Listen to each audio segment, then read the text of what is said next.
Hi, and thanks for joining me here again at Ready to Ride, and welcome to a cool down session. It's important, as I'm sure most of you are aware, to allow plenty of time after you've worked to any degree, any length of time or any intensity, to allow time for your body to properly cool down afterwards. It's no different to what you do with your horse after an intense schooling session or after you've been for a really long hot hack. It helps the blood flow to continue round through the body to wash away any lactic acid that's built up, and generally you will just feel better, you'll feel less stiff having done a proper cool down session.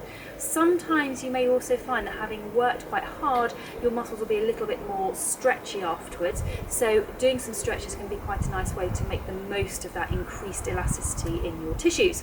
So for doing an effective cool down, you can do a lot of the exercises that I've already covered in the 3 warm-up sessions, but in this little session now I'm just going to cover some extra exercises that you can do that you might want to make the most of as part of your cool down. There's no reason why you can't do them as part of your warming up as well, but there isn't time necessarily to include all of the exercises and all of the different sessions that I'm doing. So these are going to be 3 extra sessions, extra exercises for you to do, and I'm just going to go through them one at a time.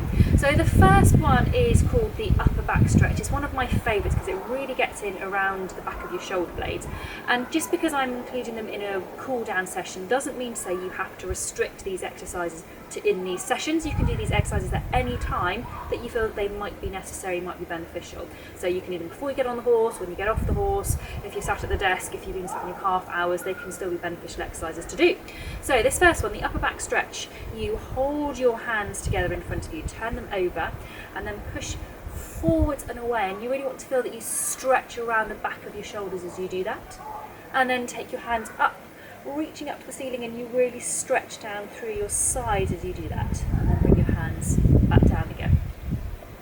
Then again, forwards and away, push your hands as far away as you can, and then up, once again over your head, and really stretch down through your sides, and bring your hands back down again. There's no specific breathing to go with these, you just breathe as you see fit. I quite often find though that when you've got your arms over your head, that's a good time to do a couple of really nice deep breaths, because as you're doing deep breaths with your arms over your head, you're expanding through your ribs as well. And if your hands are over your head, then you're stretching your latissimus dorsi muscle, so that's a big one down through the sides here. You're stretching that anyway because your hands are above your head, and then if you stretch because you're taking a deep breath in through your ribs, then you increase the stretch through your lats, and it can be a really nice stretch to do.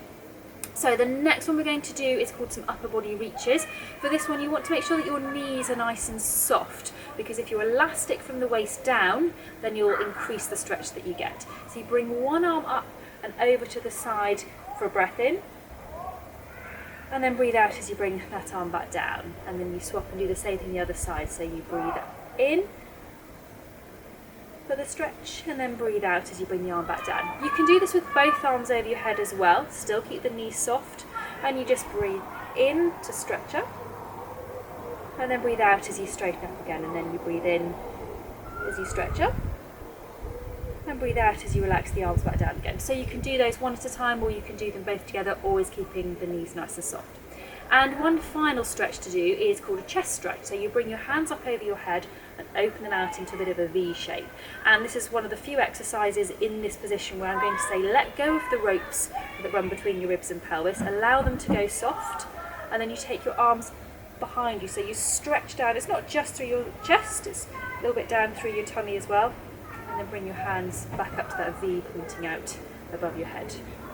And then again, stretch out behind. A nice stretch across the front of your chest, and then back up, and then one last stretch this way, nice big stretch, hands up, and then bring your hands back down again. So with these stretches we're not doing huge great repetitions of them, 3 of each side is plenty. That's, you can do a few more if you want, but particularly if you're short of time, as long as you've done something, it's better than doing nothing at all. So like I said before, you can add in any of the exercises that you've done as part of the warm-up programme. Certainly include some lower limb stretches, so that might be your calf stretch in this position or your adductor stretch in this position. Throw in any of those. You can do hip flexor stretches as well. Just make sure that you've really loosened everything off before you actually put your equipment away and go off and do something else. So I hope those have been useful. Don't forget, if you haven't already, make sure you subscribe to this channel, and then you'll get all the regular updates coming through. And as always, yet again, I'm going to say, if you want any more extra background information, check out the Ready to Ride blog, which is readytoride.online, and hopefully you'll find lots of information there to help you keep going with inspiration for your exercises. And thanks for joining me, and I will see you again very soon.